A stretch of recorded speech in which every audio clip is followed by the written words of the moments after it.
नमस्कार दोस्तों, क्या आप एक वर्क कॉन्ट्रैक्टर हैं या कोई अकाउंटेंट हैं? तो ये वीडियो आपके लिए बहुत इंपॉर्टेंट होने वाला है, क्योंकि मैं आज आपको इस वीडियो के माध्यम से बताऊंगा कि एक वर्क कॉन्ट्रैक्टर अपना जीएसटी 1 रिटर्न फाइलिंग कैसे कंप्लीट करेंगे, कैसे चेक करेंगे कि ये जीएसटी 1 रिटर्न फाइलिंग मिल जाएगा या फिगर में जाएगा, और साथ ही मैं बताऊंगा कि एक वर्क कॉन्ट्रैक्टर अपना पेमेंट को कैसे चेक करेंगे और टीडीएस रिटर्न फाइलिंग कैसे करेंगे। सारा चीज मैं आज आपको एक ही वीडियो में स्टेप बाय स्टेप समझाऊंगा और लाइव प्रोसेस करके बताऊंगा। सो हेलो एवरीवन, मैं जयराम लक्षित और आप देख रहे हैं मनसा कंसल्टेंसी, जहां हम GST, income tax, PF, ESI और टेली से रिलेटेड वीडियो डालते रहते हैं। तो अभी तक मनसा कंसल्टेंसी चैनल को आप सब्सक्राइब नहीं किए हैं तो प्लीज जाके सब्सक्राइब कर दीजिए और बेल आइकन पर ऑल प्रेस कर दीजिएगा, ताकि इसी तरह इन्फॉर्मेशन वीडियो का नोटिफिकेशन सबसे पहले आप तक पहुंचे। और वीडियो पसंद आए तो लाइक कर दीजिएगा। लाइक करते ही आपके सामने एक हाइप का ऑप्शन आएगा, प्लीज आप उसमें हाइप भी कर दीजिएगा। तो चलिए बिना देर के वीडियो को शुरू करते हैं। तो मैं आ गया हूं कंप्यूटर के स्क्रीन पर। तो सबसे पहले वर्क कॉन्ट्रैक्टर अपना पेमेंट को चेक करेंगे बैंक स्टेटमेंट से। बैंक स्टेटमेंट आपको निकाल लेना होगा या आप अपना मोबाइल से ही डाउनलोड कर सकते हैं। डाउनलोड करने के बाद आपको चेक करना है अपना बैंक स्टेटमेंट। बैंक अकाउंट में आपका पेमेंट आता है, उस अकाउंट का बैंक स्टेटमेंट आपको चेकआउट कर लेना होगा कि आपका बैंक स्टेटमेंट में सारा चीज क्लियर समझ में आता है कि कौन कौन डेट में आपका कितना कितना पेमेंट आया है। यदि आपका कोई भी पेमेंट आता है तो आपको बैंक स्टेटमेंट में मिल जाएगा। तो सबसे पहले आपको बैंक स्टेटमेंट चेकआउट करना बहुत जरूरी है। उसके बाद जीएसटी पोर्टल में भी आपको चेकआउट करना है। यदि आपका कोई भी पेमेंट आता है तो जीएसटी पोर्टल में भी वो पेमेंट यहाँ पर आपका शो होता है। तो जीएसटी पोर्टल में भी आपको चेकआउट करना है। कैसे आपको करना है? तो सिंपली आपको आना है सर्विस वाला ऑप्शन पर। यहाँ पर आपको मिलेगा रिटर्न्स का ऑप्शन, सिंपली आपको उस पर आना है। यहाँ पर आपको मिलेगा TDS and TCS credit receipt, simply आपको उस पर क्लिक कर देना होगा।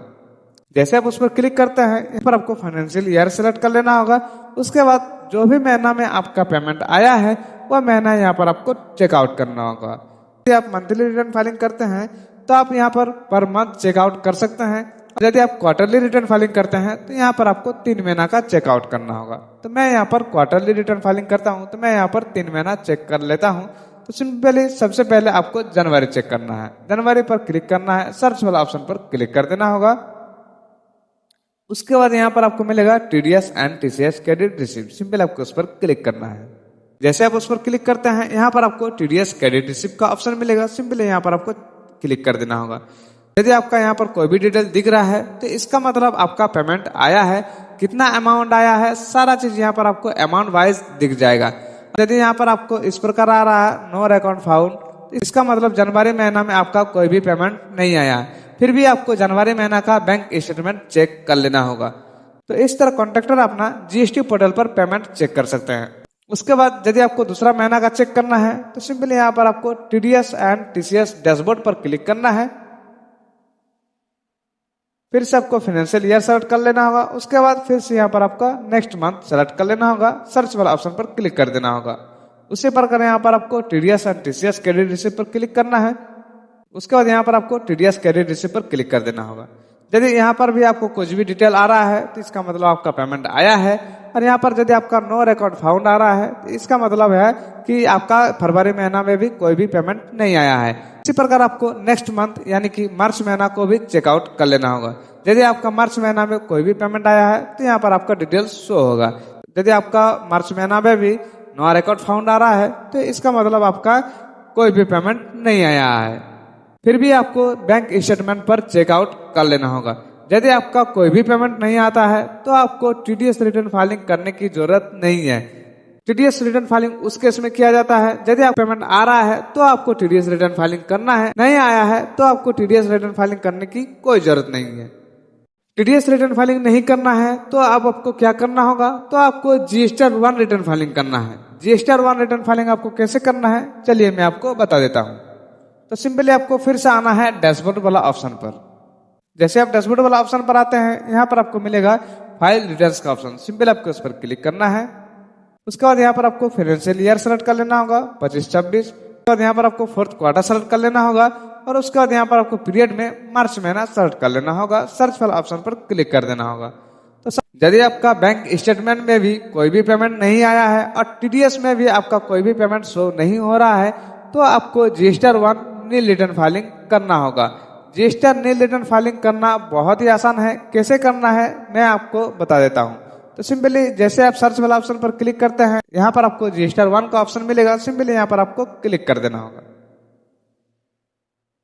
जैसे आप GStar 1 पर क्लिक करते हैं, यहाँ पर आपको GStar 1 का बहुत सारा टेबल मिल जाएगा। यदि आपका GStar 1 नील रिटर्न फाइलिंग करना है तो नील रिटर्न फाइलिंग करने के लिए आपको कुछ भी करने की जरूरत नहीं है, सिंपली यहाँ पर आपको मिलेगा फाइल नील GStar 1, सिंपली आपको इस पर क्लिक कर देना होगा। जैसे आप उस पर क्लिक करते हैं, आपका ये जितना भी टेबल था, ये सारा टेबल आपका हाइड हो जाएगा। हाइड होने के बाद यहाँ पर आपको मिलेगा फाइल स्टेटमेंट का ऑप्शन, सिंपली आपको इस पर क्लिक कर देना होगा।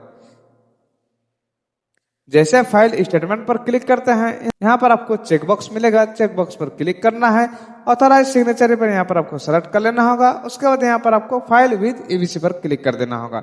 आपका रजिस्टर्ड मोबाइल नंबर और मेल आईडी पर OTP जाएगा, दोनों में से कोई एक OTP यहाँ पर आपको फिल करना है। तो दोनों में से कोई एक OTP यहाँ पर आपको फिल करना है और वेरीफाई पर क्लिक कर देना होगा। जैसे आप वेरीफाई पर क्लिक करते हैं, आपका GStar 1 रिटर्न फाइलिंग कंप्लीट हो जाएगा। इस तरह कोई भी कॉन्ट्रैक्टर अपना GStar 1 नील रिटर्न फाइलिंग कंप्लीट कर सकते हैं।